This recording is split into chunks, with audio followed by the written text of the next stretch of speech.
La radio de la communauté au micro Jean Lewis, le journal Est de la RDC.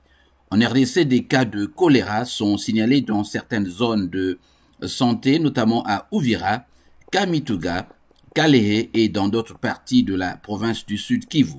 À l'origine, la carence d'eau potable dans plusieurs villages. Face à cette situation, le médecin responsable de l'hôpital Saint-Vincent à Bukavu, docteur de Joseph Kakisingi, tire la sonnette d'alarme et recommande au gouvernement de desservir la population en eau potable et de sensibiliser la population, de veiller strictement au respect des normes hygiéniques. Docteur de Joseph Kakisingi a été interrogé par notre correspondant en RDC, René Bagalois. Vous êtes médecin à l'est de la République démocratique du Congo. Présentement, il y a la partie est, le sud Kivu, qui fait face à l'épidémie de choléra. Vous avez beaucoup milité dans la lutte contre Covid-19 au sud Kivu et à l'est en général. Qu'est-ce que vous proposez aujourd'hui pour lutter contre le choléra dans cette partie de la RDC? D'abord, quand je vois la cartographie des zones qui sont concernées par le choléra, on peut s'attendre à ce qu'en fait le choléra apparaisse. Je vois Kamituga, notamment dans la zone de Mwenga, Kalehe, certains quartiers de Bukavu et Uvira. Ce que ces milieux ont en commun, en fait, c'est l'accès limité à l'eau potable. La ville de Kamituga a été approvisionnée en eau et depuis lors, sa population a été toute multipliée par 10. Donc le système d'approvisionnement en eau qui existe n'est plus suffisant pour donner de l'eau à toute la population. Et donc les gens puissent de l'eau dans des sources non propres et non sûres. Calais, c'est la même chose avec les catastrophes qu'il y a eu. Toutes les infrastructures d'adduction d'eau ont été importées.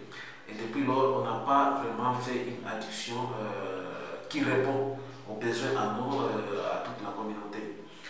Bukavu, comme vous le voyez, on le sait, l'eau à Bukavu n'est pas régulière. Donc, il y a des quartiers qui font 6 mois sans eau, et il y a des quartiers qui ont l'eau une fois la semaine, et c'est une grande ville, une grande agglomération. Et on peut donc comprendre comment le choléra peut se déclarer dans certaines zones. Uvira, c'est presque endémique. Nous savons toujours que la ville d'Uvira, son approvisionnement en eau potable est insatisfaisante. Et avec aussi tout ce qui est comme inondation et glissement de terrain, la plupart des infrastructures d'adduction d'eau ont été importées. Bref, en donnant ce tableau de ces milieux qui sont concernés, on se rend compte que le grand problème, c'est une adduction adéquate d'eau. Et donc, pour lutter contre le choléra, il ne suffit pas de faire des sensibilisations, d'éduquer. C'est vrai, c'est primordial. Il faut donner aux gens les consignes sur ce qu'il faut faire, comment il faut traiter l'eau, comment il faut se laver les mains, il faut aller aux toilettes et respecter tout ce qu'il y a comme mesure d'hygiène. Mais aussi, il faut faire un approvisionnement en eau potable qui répond aux normes et aux standards pour ces communautés-là. Et donc, pour éliminer définitivement le choléra, c'est possible, parce que le choléra a été éliminé dans beaucoup de villes. Il faut savoir que le choléra n'a pas commencé en Afrique, mais le choléra a commencé en Europe. Et en Europe aujourd'hui, c'est rare qu'on parle de choléra, parce que la solution est connue. Il faut faire l'adduction d'eau de manière à ce que chaque famille, chaque ménage ait accès à l'eau potable. Et donc, ici, pour couper le cycle de choléra chaque année, on sait par exemple, il y a des villes qui sont connues et des cités au sud Kivu. On sait que chaque période de l'année, à telle période, de juin par exemple à septembre, ou de décembre à mars, il y a toujours des choléra parce qu'il n'y a pas d'eau dans ces milieux-là. Donc, pour couper court à tout ça, il faut faire une bonne adduction d'eau. Et là, c'est la responsabilité du gouvernement. Et principalement, parce que c'est à chaque gouvernement de garantir le minimum vital, entre autres l'accès à l'eau potable. Est-ce qu'avec l'eau, ça suffit seulement? De l'eau suffit seulement? Oui, parce que le choléra est véhiculé par l'eau sale d'abord et par le manque d'eau. Donc, si on fait un bon traitement d'eau potable et on éduque les gens surtout à l'hygiène, c'est laver les mains, laver les légumes avant de les préparer, laver les fruits avant de les manger, manger dans des assiettes propres, se laver les mains. Avec ça, on peut éliminer et on peut diminuer sensiblement, mais aussi on peut chlorer l'eau. Chlorer l'eau qu'on utilise et bouillir l'eau avant de le boire. Et donc, on peut utiliser aussi des purifiants d'eau parce que c'est l'eau qui est le véhicule en fait du choléra. Docteur, vous êtes médecin de l'hôpital Saint-Vessa à Bukavu, au Sud Kivu. Quelles sont les grandes innovations de cet hôpital aujourd'hui? Comme vous savez, il faut parler des exploits. Est-ce qu'il faut parler des exploits ou il faut parler du développement de l'hôpital? Vous connaissez l'hôpital depuis plusieurs années.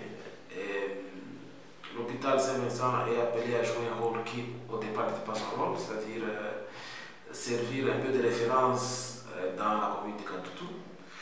Et nous sommes conscients de ce rôle que la communauté nous donne quand on tient compte de la fréquentation et des transferts que nous recevons des autres structures médicales de la commune. Et nous nous sommes dit qu'il faut répondre à ces besoins-là. Et on a eu beaucoup de suggestions de la communauté. Comme vous le voyez aujourd'hui, la première chose que nous avons d'abord voulu mettre l'hôpital dans les standards internationaux, les standards modernes.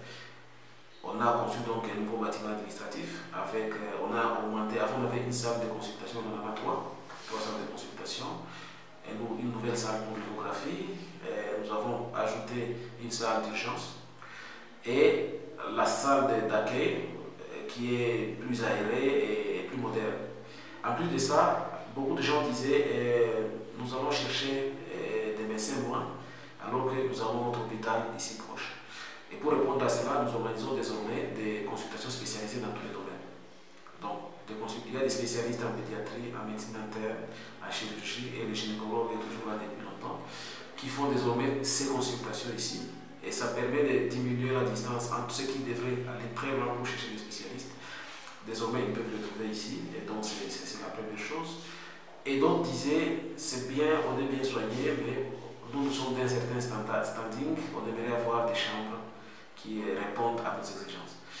Maintenant, nous avons aussi conçu des chambres. Nous avons 10 belles chambres VIP. Et l'objectif, c'est de faire en sorte que quand quelqu'un est à l'hôpital, qu'il ait l'impression d'être dans une chambre d'hôtel. Il peut être à l'aise et il reçoit ses soins dans un confort. C'était une demande qu'on recevait depuis plusieurs années. Et maintenant, on vient d'y répondre. Donc, les chambres sont là. Et si tu as vu, tu as passé devant l'hôpital, tu vois que c'est un chantier et que le visage a totalement changé.